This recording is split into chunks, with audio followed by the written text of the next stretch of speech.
여러분, 주변에 정말 와, 저 사람은 법 없이도 살겠다 싶은 천사 같은 분들 한 명쯤 계시죠? 늘 웃는 얼굴로 인사해주고 곤란한 부탁도 그래, 내가 도와줄게 하며 받아주고 화내는 모습을 본 적이 없어서 원래 화가 없는 사람인가 보다 싶은 그런 사람 말이에요. 그런데 어느 날 갑자기 그 천사 같던 사람이 하루아침에 돌변한다면 어떨까요? 카톡을 보냈는데 일이 사라졌는데도 답장이 없습니다. 전화를 해도 받지 않고 우리 언제 볼까? 물어보면 아주 애매하게 내가 당분간 좀 바빠서라며 피하기 시작합니다. 주변 사람들은 난리가 나죠. 야, 걔 갑자기 왜 저래? 무슨 일 있어? 내가 뭐 실수했나? 원래 다 받아주던 앤데 좀 예민해졌네? 이렇게 당황합니다. 하지만 여러분, 그거 아세요? 그 사람의 이별은 절대 갑자기 일어난 일이 아닙니다. 우리가 몰랐을 뿐 그 사람은 이미 아주 오래전부터 마음속으로 조용히 그리고 아주 치열하게 이별을 준비하고 있었습니다.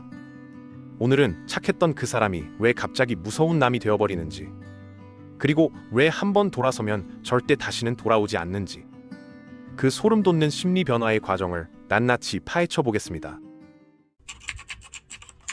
많은 분들이 착각하는 게 하나 있습니다. 착한 사람은 마음이 약해서 관계를 잘 못 끊을 것이다, 우유부단해서 질질 끌 것이다 라고 생각하죠. 하지만 실상은 정반대입니다.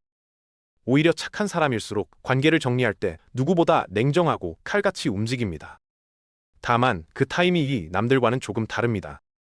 보통 사람들은 기분 나쁜 일이 생기면 그때그때 화를 내거나 티를 내죠. 하지만 착한 사람들은 성격이 급하지 않습니다. 관계를 끊기 전에 스스로 납득할 수 있는 충분한 검증 기간잼을 거칩니다. 이 기간 동안 그들은 상대방을 아주 묵묵히 관찰합니다. 일종의 채점표를 들고 있는 셈이죠. 예를 들어볼까요? 내가 밥을 샀을 때 상대방이 잘 먹었어 라고 진심으로 고마워하는지, 아니면 당연히 네가 사는 거지 라고 생각하는지 봅니다. 내가 힘든 부탁을 들어줬을 때 나중에 밥이라도 한 끼 사면서 되돌려주려는 마음이 있는지, 아니면 고마워 말 한마디로 퉁치고 또 부탁을 하는지.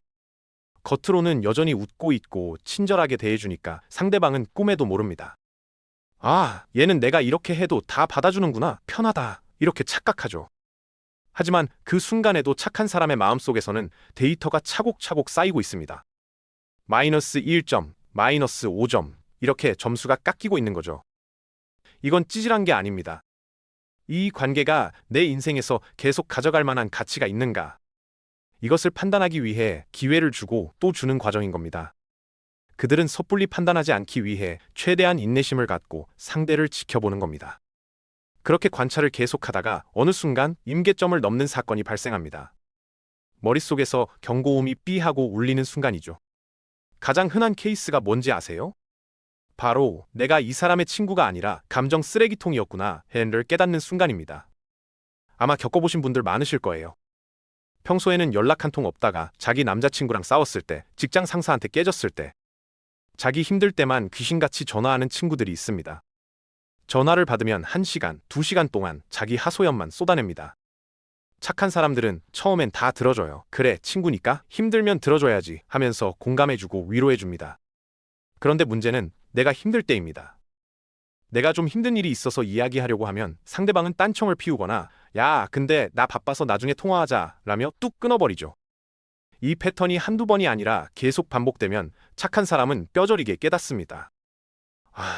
이 사람은 나를 인격체로 존중하는 게 아니구나. 그냥 자기 스트레스를 풀 곳이 필요해서 나를 이용하는구나. 이 깨달음이 오는 순간 착한 사람들은 더 이상 상대방에게 너 왜 그래? 라고 따지지 않습니다. 왜냐고요? 이미 기회는 수십 번 줬거든요. 이미 내가 쏟을 수 있는 호의는 바닥났고 상대방의 본성은 확인이 끝났습니다. 여기서 더 화를 내거나 싸우는 것조차 내 소중한 에너지를 낭비하는 일이라는 가성비 계산이 끝난 겁니다. 그래서 이때부터는 설명도 변명도 없이 조용히 증발하는 방식을 택합니다. 상대방 입장에서는 갑자기겠지만 본인에게는 너무나 논리적이고 합리적인 수순인 거죠. 여기서 가장 무서운 그리고 중요한 포인트가 나옵니다. 이렇게 한번 마음의 문을 닫은 착한 사람은 절대 네버 다시 돌아오지 않습니다. 보통 다혈질인 사람들은 욱해서 싸우고 다신 안 봐 했다가도 며칠 지나면 화가 풀려서 미안해하고 다시 연락하기도 하죠. 하지만 착한 사람들의 손절은 다릅니다. 감정적인 폭발이 아니거든요. 이건 이성적인 폐기 처분에 가깝습니다. 왜 안 돌아올까요? 미련이 단 한 톨도 남아있지 않기 때문입니다. 관계가 유지되는 동안 본인은 할 수 있는 최선을 다했습니다. 자존심 굽혀가며 맞춰줬고 내 시간 쪼개서 도와줬고 참을 만큼 참아봤습니다. 나는 할 만큼 했어. 더 이상은 무리야 라는 확신이 있기 때문에 뒤를 돌아볼 이유가 없는 겁니다. 그리고 관계를 정리한 직후에 이들이 느끼는 감정은 슬픔이나 죄책감이 아닙니다. 의외로 엄청난 빵감입니다. 마치 꽉 끼던 신발을 벗어던진 것 같은, 무거운 배낭을 내려놓은 것 같은, 이제 좀 살 것 같다는 안도감이 밀려옵니다.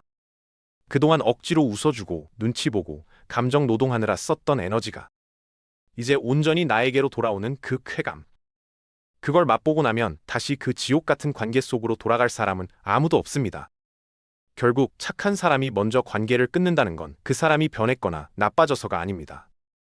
그건 자기 자신을 지키기 위한 필사적인 생존 본능이자 나를 진짜로 아껴주는 소중한 사람들에게 집중하겠다는 성숙한 결심입니다.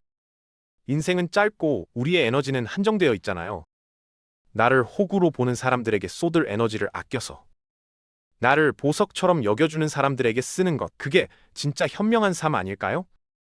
혹시 영상을 보시는 분들 중에 내 친구가 갑자기 연락이 없는데 하시는 분이 계시다면 서운해하기 전에 가슴에 손을 얹고 한 번쯤 생각해 보셨으면 좋겠습니다. 내가 그 사람의 착함을 너무 당연한 권리로 여기진 않았나, 내가 필요할 때만 그 사람을 찾지는 않았나 하고 말이죠. 그리고 반대로 지금까지 꾹꾹 참다가 이제 막 힘든 결정을 내린 착한 분들이 계시다면 꼭 안아드리고 싶습니다. 당신의 선택은 틀리지 않았습니다. 너무너무 고생 많으셨어요. 이제 그 비워진 자리에 당신을 진심으로 존중하고 사랑해주는 좋은 인연들이 채워지길 진심으로 응원합니다. 오늘 영상이 공감되셨다면 여러분의 경험담을 댓글로 남겨주세요. 나도 이런 이유로 손절했다, 혹은 이런 친구 때문에 힘들다 하는 이야기들 함께 나누면 큰 위로가 될 것 같습니다. 구독과 좋아요는 제가 더 좋은 영상을 만드는데 큰 힘이 됩니다. 그럼 저는 다음 영상에서 더 단단한 마음으로 찾아오겠습니다. 감사합니다.